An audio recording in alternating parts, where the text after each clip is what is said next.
नमस्कार मित्रांनो, मी सुशांत कदम वेडापिसा या यूट्यूब चॅनलवरती आपल्या सगळ्यांचे पुन्हा एकदा खूप खूप स्वागत। मित्रांनो, आज आपण जाणार आहोत सिंधुदुर्ग जिल्ह्यामधील कुडाळ तालुक्यामधील माणगावमध्ये।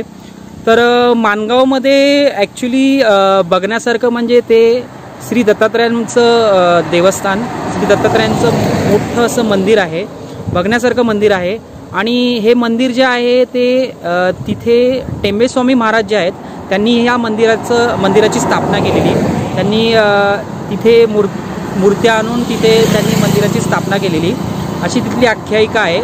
तर आपण बघणार आहोत तिथलं दत्तात्रय महाराजांचं मंदिर, त्याच्यानंतर तिथला आजूबाजूचा निसर्गरम्य असा परिसर आणि टेंबेस्वामी महाराजांची डोंगरामध्ये गुहा आहे, ती देखील आपण बघायला जाणार आहोत। तिथे त्यांच्या पादुका आहेत, असं एकंदर सर्व काही आपल्याला या ठिकाणी बघायला मिळणार आहे। तर मित्रांनो, आता मी आहे आकेरी गावामध्ये। तर आकेरी गाव जे फेमस झालं ते म्हणजे झी मराठीवरती जी सिरियल चालायची रात्रीचा खेळ चाले, तर या रात्रीचा खेळ चालेची शूटिंग जी आहे ती या आकेरी गावामधील एका वाड्यावरती झाली। तर आता आपण पहिलं बघूया तो आकेरीमधील रात्रीचा खेळ चालेचा वाडा, आणि त्याच्यानंतर आपण पुढे जाऊया दत्तात्रय महाराजांच्या दर्शनासाठी माणगाव।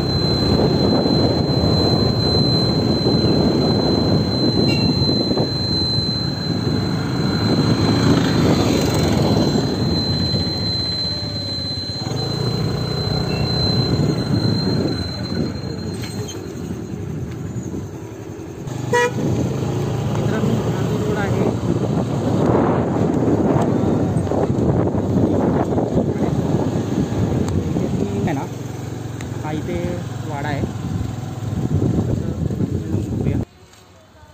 तर हा आहे रात्रीचे खेळ झालेचा वाडा, गेट हा इकडचा आजूबाजूचा परिसर तुम्ही मालिकेमध्ये बघितलंच असेल।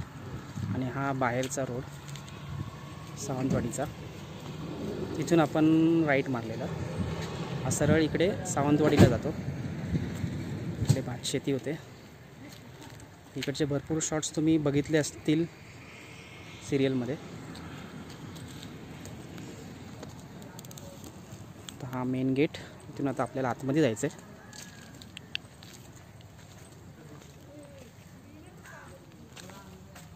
इथे बोर्ड लावलेला, हा आजूबाजूचा परिसर वाडा। जर आतमध्ये जाऊया,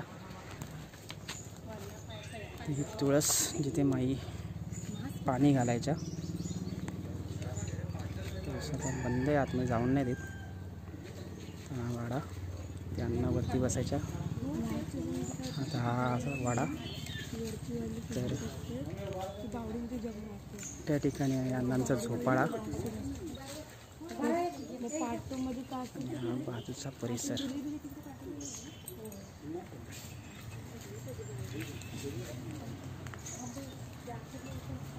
सर आता पाठीमागे बघूया, हे बघा हे झाड,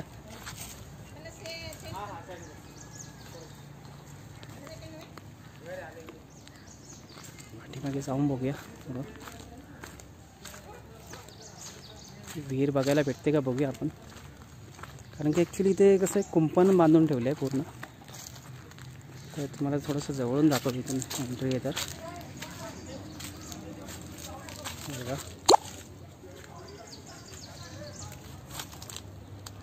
कोंबड्या आहेत, आजूबाजूचा परिसर पूर्ण पाठीमागचा, आणि ती विहीर तुम्हाला दाखवतो, ती बघा तिकडे विहीर आहे।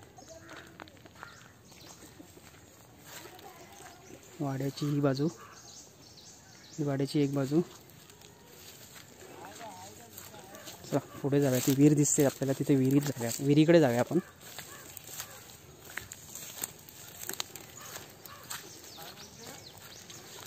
हा वाड्याचा पाठीमागचा भाग,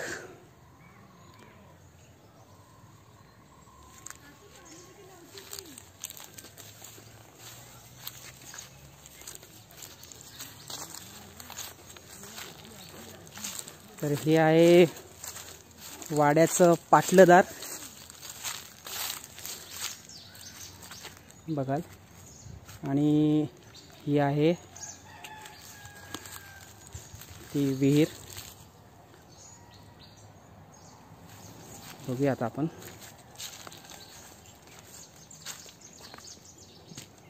एकदम पाणी घाण झालं आहे. ॲक्च्युली ते राहत नाही कोण, त्यामुळे पाणी खूप घाण झालं आहे. मासे पण मेलेत.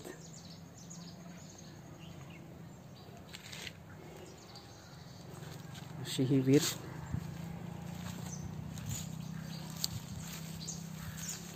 तसा हा आहे रात्रीचा खेळ चालायचा वाडा.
मित्रांनो, आता आपण पोचलो आहोत दत्त मंदिराकडे.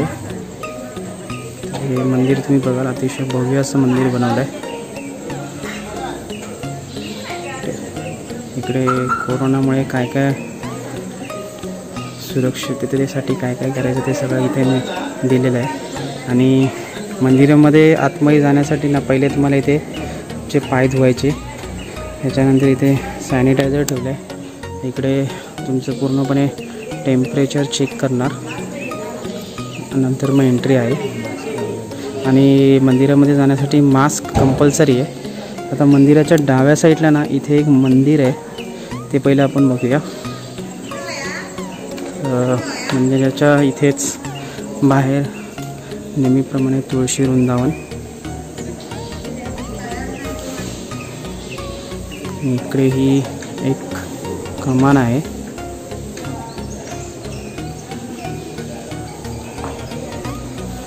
इकडे हे श्री परमपूज्य, इकडे आहे श्री परमपूज्य नांदोडेकर स्वामी महाराज समाधी मंदिर.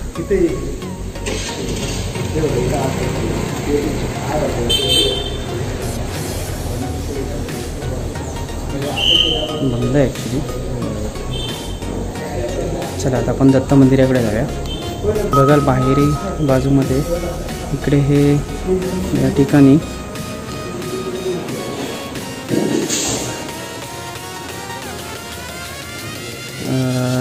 गौरांग भक्त निवास आहे. त्यांच्या या ठिकाणी शेती गेली आहे बघाल पूर्णपणे. आणि हा मंदिराच्या पाठीमागे डोंगर, निसर्गाच्या सानिध्यामध्ये बसलेलं हे श्री दत्त महाराजांचं मंदिर. चला आता आपण दत्त मंदिराच्या आतमध्ये दत्तात्रयांचं दर्शन घेऊया. या मंदिराचं बघाल तुम्ही पूर्ण आतील परिसर. इकडे ऑफिस आहे मंदिराचं.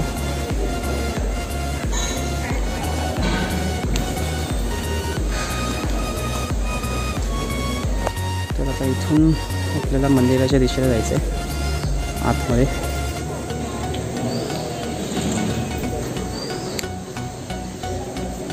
या ठिकाणी दत्त मंदिर आहे. अतिशय प्राचीन असं हे मंदिर, परंतु बांधकाम मला वाटतं आत्ताच केलेलं आहे. बघूया आपल्याला काय माहिती मिळते का या ठिकाणी मंदिराची, त्याला इतिहास वगैरे काय आहे ते. पण जर शक्य झालं तर मी नक्कीच प्रयत्न करेन. चला आपण दर्शनासाठी जाऊया पहिलं. या ठिकाणी एक विहीर आहे. आपण बघूया विहीर कसली आहे ती. बघा अतिशय मस्त असे बांधकाम केल्यावरून पूर्ण जाळ्या लावल्यात. आणि पाणी काढण्यासाठी कळशी आणि रशी पण आहे. बघूया आतून कशी विहीर आहे ती. मला वाटतं ह्या विहिरीचं पाणी पूजेसाठी वापरलं जात असणार. किती स्वच्छ विहीर आहे.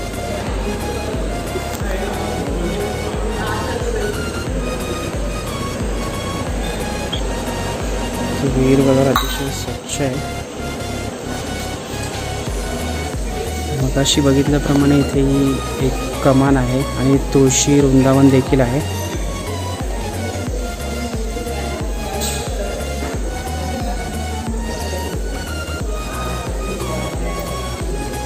आणि हा मंदिराचा आतला पूर्ण भाग.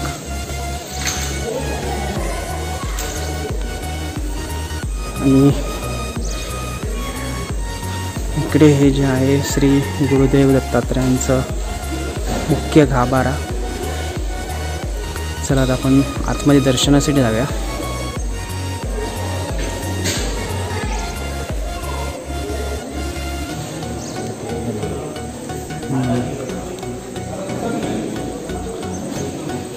इकडे तुम्ही बघाल उंबराचं झाड आहे. इकडे डाव्या साईडला एक जे मंदिर दिसतंय ना छोटं, तिथे अतिशय जुनं असं उंबराचं झाड आहे जे अजूनही तोडलं नाही आहे. तसंच्या तसं ठेवलं आहे. जवळून दाखवतो बघा. दोन्ही साईडला हे उंबराचं झाड.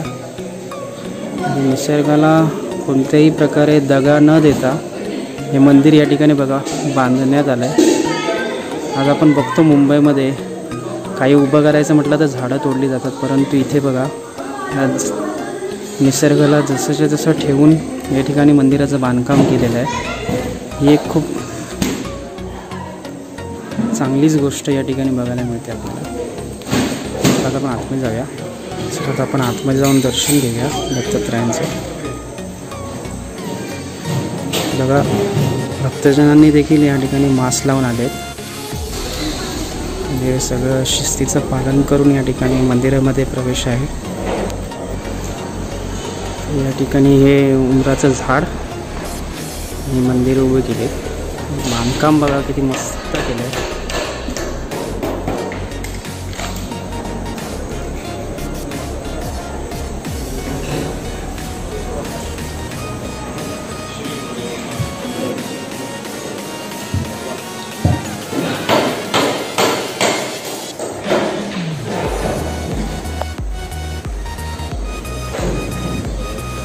या ठिकाणी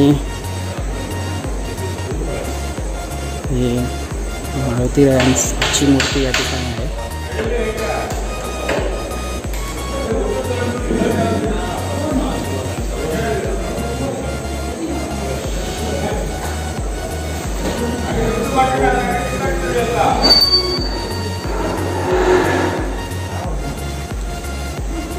या ठिकाणी तुम्ही बघाल एक लाकडी खांब दिसतोय. अतिशय जुना असा लाकडी खांब. याचा काहीतरी इतिहास आहे तो या ठिकाणी लिहिलेला आहे. बघूया आपण काय इतिहास आहे तो.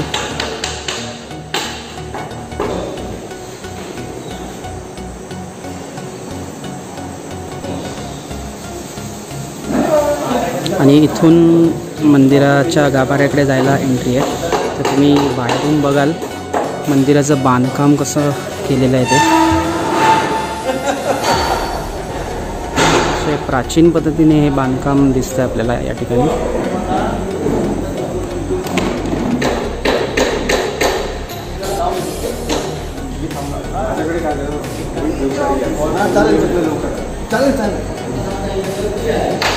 इकडे झाडच झाड आहेत. तुम्ही बघाल की जी झाडं आहेत ना ती कुठच्याही प्रकारे झाडं न तोडता या ठिकाणी मंदिराचं बांधकाम केलेलं आहे. मंदिराच्या आजूबाजूचा निसर्गरम्य असा परिसर. नारळाची झाडं, आंब्याची झाडं. इकडे एक पिंपळाचं झाड आहे. इकडे बसायची देखील पूर्ण सोय केली आहे. या ठिकाणी भक्तजनांना बसण्यासाठी देखील बांधकाम केलेलं आहे. आणि हा मंदिराचा पाठीमागचा भाग. या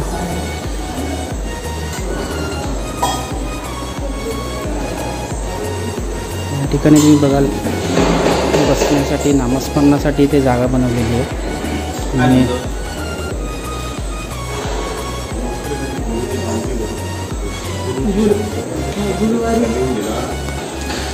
तर हे आहे दत्तात्रयांचा मुख्य गाभारा.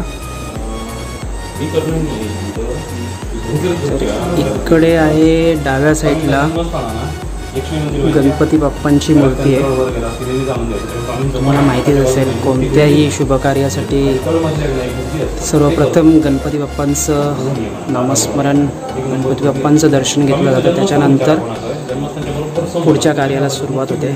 तर इथे आहे गणपती बाप्पांची मूर्ती आणि हे अतिशय प्राचीन असं हे मंदिर.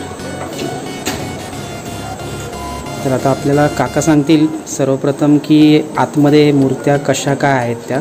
काका, आपलं नाव काय सांगितलं? माझं नाव वैभव पेंढारकर. वैभव पेंढारकर. तर आता आपल्याला काका या मंदिराचा थोडासा इतिहास सांगतील. तर काका, मला सर्वप्रथम सांगा की हे मंदिर किती वर्ष जुनं आहे? टेंबे स्वामी अवतारी पुरुषांनी या मंदिराची स्थापना केली. अच्छा. त्यांचा जन्म झाला 1854 साली. अच्छा. त्यांचं नेहमी वाडीला, नरसोबावाडीला जाणं येणं असायचं आणि एकदा तिथे गेल्यानंतर त्यांना दृष्टांत झाला की माणगावमध्ये दत्त मंदिर बांधावं. अच्छा. त्याप्रमाणे तिथून ते येताना कोल्हापूरवरून त्यांनी दत्त मूर्ती आणली. अच्छा. आणि या मंदिराची स्थापना सन 1883 ला केली. अच्छा. ते मंदिर त्यांनी लोकांच्या सहकार्याने 7 दिवसामध्ये उभं केलं. ते मंदिर मातीचं होतं. अच्छा. आणि दत्तभरांच्या आज्ञेप्रमाणे त्यांचं 7 वर्ष वास्तव्य झालं आणि 1889 साली महाराजांनी माणगाव सोडलं. अच्छा. तर जे टेंबे स्वामींबद्दल काका सांगतायत, तर ही जी आतमध्ये तुम्ही जी मूर्ती बघताय ना, तर ती आहे टेंबे स्वामी महाराजांची मूर्ती, बरोबर? त्याच्या पुढचा एक भाग असा आहे. अच्छा. की 1938 साली महाराजांचे शिष्य होते इंदोर संस्थानच्या महाराणी इंदिराबाई होळकर. अच्छा. त्यांनी या सगळ्या मंदिराचा जीर्णोद्धार केला. अच्छा. 1938 साली जो जीर्णोद्धार केला त्यावेळेला हे जे आताचं दगडी मंदिर तुम्ही बघताय ते मंदिर त्यावेळेला बांधलेलं आहे. त्यावेळेला ही दत्त मूर्ती, त्याच्या खाली असलेली महाराजांची मूर्ती, अच्छा, या साईडला असलेली आद्य शंकराचार्यांची मूर्ती, अच्छा, आणि इकडच्या बाजूला असलेली सरस्वतीची मूर्ती, ह्या मूर्त्या सगळ्या 1938 साली स्थापन झालेल्या आहेत. अच्छा. म्हणजे ह्या ज्या मूर्त्या तुम्ही बघताय त्या अतिशय जुन्या आहेत. 1938 म्हणजे 19व्या शतकामधल्या आहेत. ओके. आणि या खाली ज्या पादुका दिसतात त्या पादुका टेंबे स्वामी महाराज असताना पादुका ठेवलेल्या आहेत. अच्छा. या पादुका आणि इथे निळं वस्त्र घातलेली जी उत्सव मूर्ती आहे, ती उत्सव मूर्ती टेंबे स्वामींनी स्वतः ठेवलेली आहे. अच्छा. ओके. अच्छा. तर मला असं ऐकायला आलं की वरती कुठे टेंबे स्वामी महाराजांचा गुफा वगैरे आहे वरती. इथून डोंगरामध्ये आता पायऱ्या बांधल्या. ती कडीच्या पायऱ्यावर चढून गेल्यानंतर असे 2 दगड एकत्र होऊन एक कपाळी आहे आणि त्याच्यामध्ये सिद्ध पुरुषाच्या पादुका आहेत. तर तिथे महाराज तपश्चर्याला बसायचे. त्यांची जागा आता गुहा म्हणून प्रसिद्ध आहे. अच्छा. ओके. आणि या मंदिरामध्ये वर्षाला कोणते कोणते उत्सव साजरे केले जातात? वर्षाला मोठा उत्सव होतो दत्त जयंतीचा. अच्छा. मार्गशीर्ष महिन्यामध्ये. त्याच्यानंतर माघ महिन्यामध्ये माघ पौर्णिमा, प्रतिपदा आणि द्वितीय म्हणजे गुरुप्रतिपदा उत्सव असं म्हणतात या उत्सवाला. या 3 दिवसामध्ये हे दत्तयाग एक मोठा कार्यक्रम होतो. अच्छा. त्याचप्रमाणे टेंबे स्वामींची जयंती येते श्रावण कृष्ण पंचमीला, तोही एक मोठा कार्यक्रम होतो. आणि स्वामींची पुण्यतिथी येते आषाढ शुद्ध प्रतिपदेला. हे 4 मोठे उत्सव केले जातात या ठिकाणी. अच्छा. ओके. आणि मी अजून एक या मंदिरामध्ये बघितलं, इथे एक मला लाकडाचा खांब दिसला, तर त्याचा काय इतिहास आहे? असा आहे की जेव्हा महाराजांनी पहिलं छोटं मातीचं मंदिर बांधलं, अच्छा, 1883 साली, त्याच वेळेला दत्त महाराजांच्या आज्ञेने त्यांनी 2 साईडला 2 लाकडी खांब स्थापन केले. त्याचं वैशिष्ट्य असं आहे की भूतपिशाच्या बाधा झालेली जी लोक असायची ते महाराज असताना आरती संध्याकाळची सुरू झाली, त्या खांबाला चिकटायचे आणि मग महाराज त्यांचं जे काही निराकरण असायचं, मंत्र सामर्थ्य, त्या गोष्टीचं निराकरण करायचे. आजही ते काम त्यांची आठवण म्हणून अजून ठेवलेले आहे. दोन्ही साईडला तुम्ही बघू शकता. अच्छा.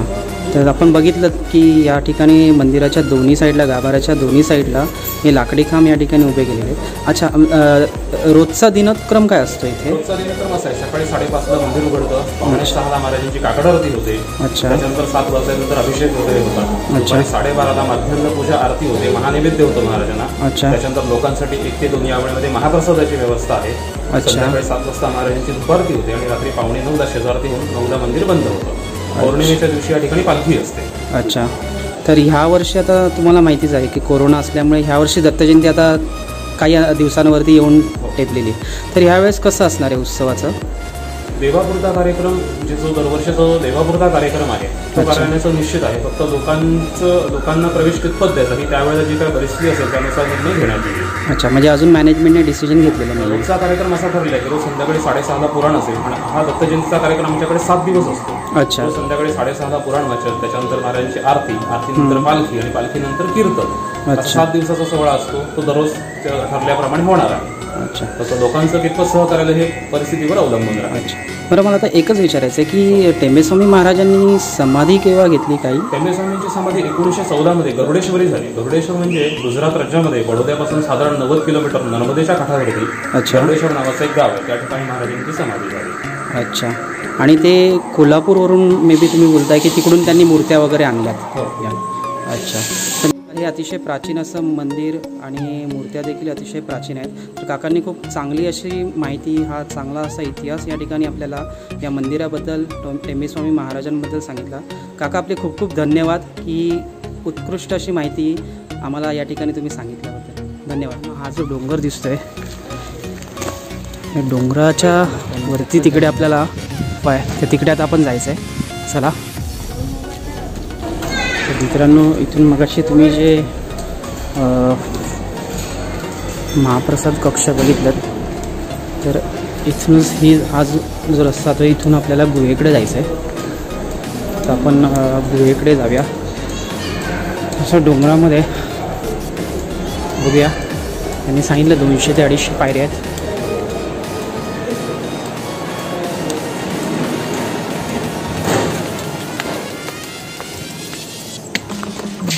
तर आता आपण गुहेकडे जायला पदार्पण केलेलं आहे. तर तुम्ही बघाल थोडीशी पाऊलवाट आहे या ठिकाणी. तर आजूबाजूचा परिसर बघाल, पूर्ण निसर्गरम्य असा परिसर. आणि हा डोंगर, इकडे देखील भातशेतीच केली जाते. आणि इकडे सगळीकडे हिरवळच दिसते. ॲक्च्युली माणगावमध्ये पाण्याचा प्रॉब्लेम नसतो जास्त, त्यामुळे शेती ही चांगलीच केली जाते.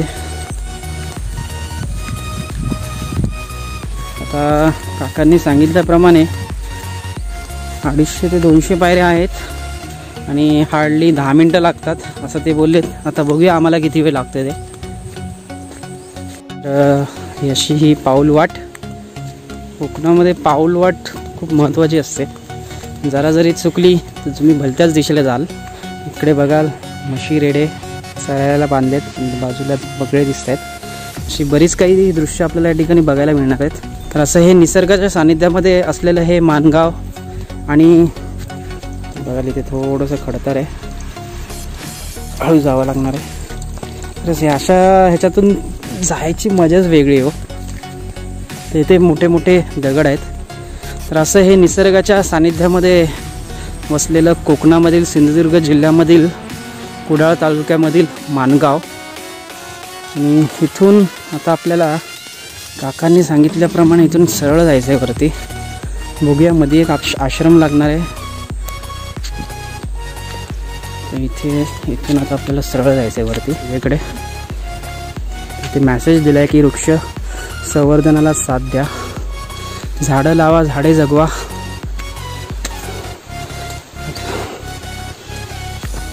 संत गुळवणी महाराजांचं आश्रम.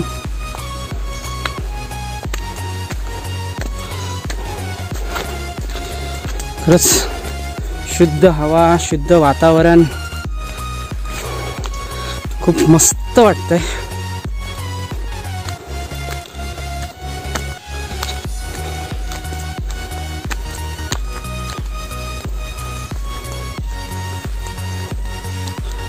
तर हे तुम्ही बघाल, काजूचं झाड आहे ना रे. तर हे तुम्ही बघाल, इथे हे काजूचं झाड आपल्याला लागलं आहे. केवढं मोठं आहे, अतिशय जुनं झाड. चला पुढे जाऊया आपण. पायऱ्या बनवल्यात थोड्याशा, बघूया.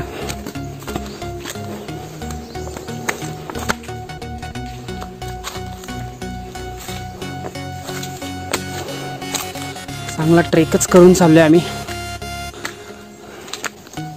विश्रांतीसाठी एक चेअर ठेवली आहे. आणि या निसर्गामध्ये, निसर्गाच्या सानिध्यामध्ये तुम्ही आल्याच्या नंतर कोणत्याही प्रकारचा प्लास्टिकचा म्हणा, इतर कोणताही खाद्य खाल्लेले पदार्थ टाकू नये म्हणून बघा या ठिकाणी कचरा पेटी देखील ठेवली आहे. तर आलात तर कचरा ह्याच पेटीत टाका, बाहेर कुठे टाकू नका. तरी पण बघितलं कोणी बॉटल्स बाहेर टाकल्यात.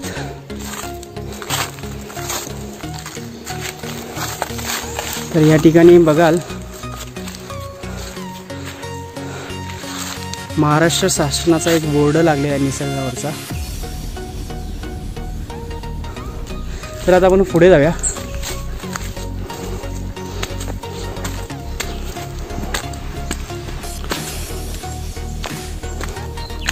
आता ह्या सरळ पायऱ्या आहेत, या चढून जायच्यात आपल्याला. आणि हे आजूबाजूला दाट असं हे जंगल, झाडी,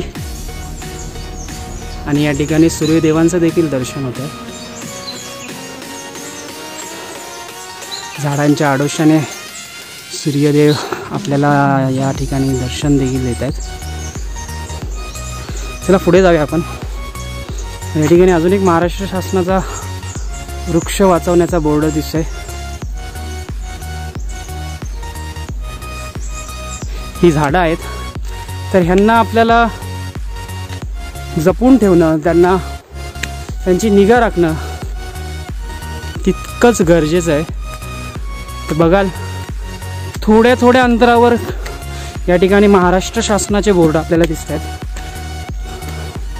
म्हणजे किती या बोर्डाच्या माध्यमातून मला ना असं दिसतंय की हे जे थोड्या थोड्या अंतरावरती जे बोर्ड लावलेत ना, याच्यातून आपल्या महाराष्ट्र शासनाला हेच सांगायचं आहे की ते कळकळीची अशी विनंती करतायत की बाबांनो, ही जी झाडं आहेत यांना तोडू नका.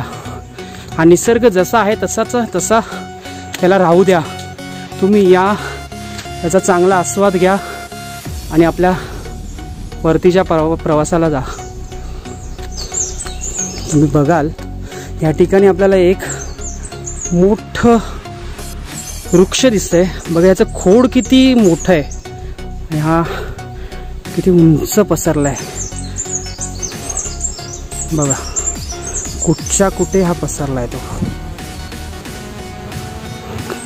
तर ह्या झाडाकडे बघून वाटतंयच की हे 100-150 वर्ष जुनं झाड आहे.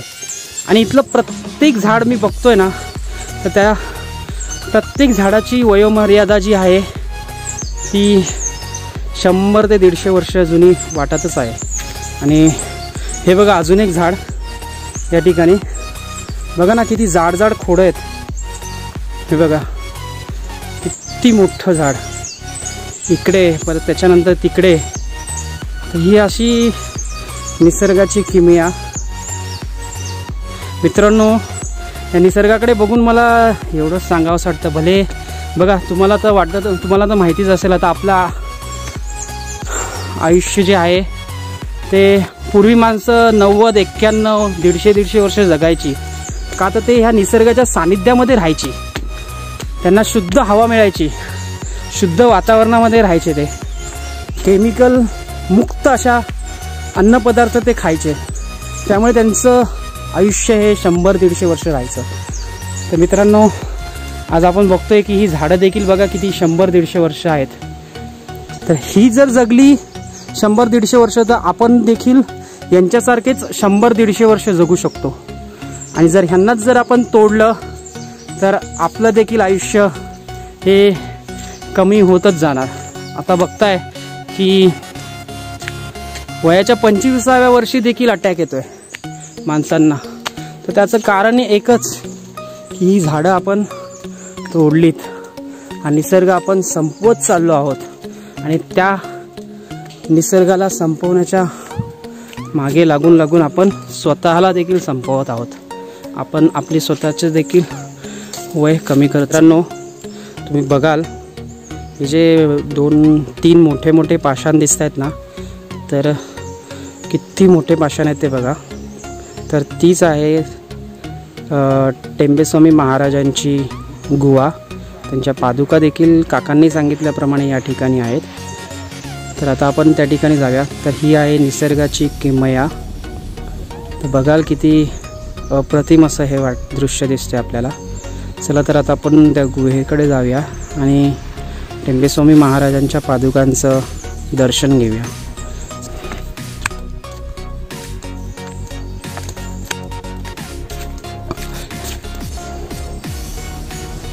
ते टेंबेस्वामी महाराजांबद्दल थोडीशी माहिती दिली.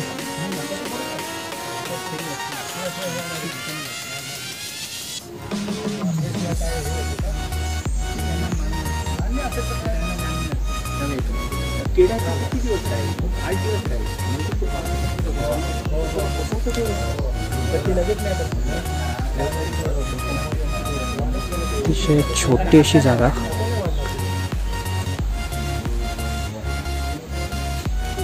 हाच तो मगाचा उंच असा खडक आणि या खडकाच्या खाली गुहा आहे, आतमध्ये जाऊया.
तर मित्रांनो, हे होतं कोकणामधील सिंधुदुर्ग जिल्ह्यामधील कुडाळ तालुक्यामधील माणगावमधील श्री दत्तात्रय महाराजांचं मंदिर. तर अतिशय निसर्गाच्या सानिध्यामध्ये वसलेलं हे दत्तात्रय महाराजांचं मंदिर आणि टेंबेस्वामी महाराजांची गुफा.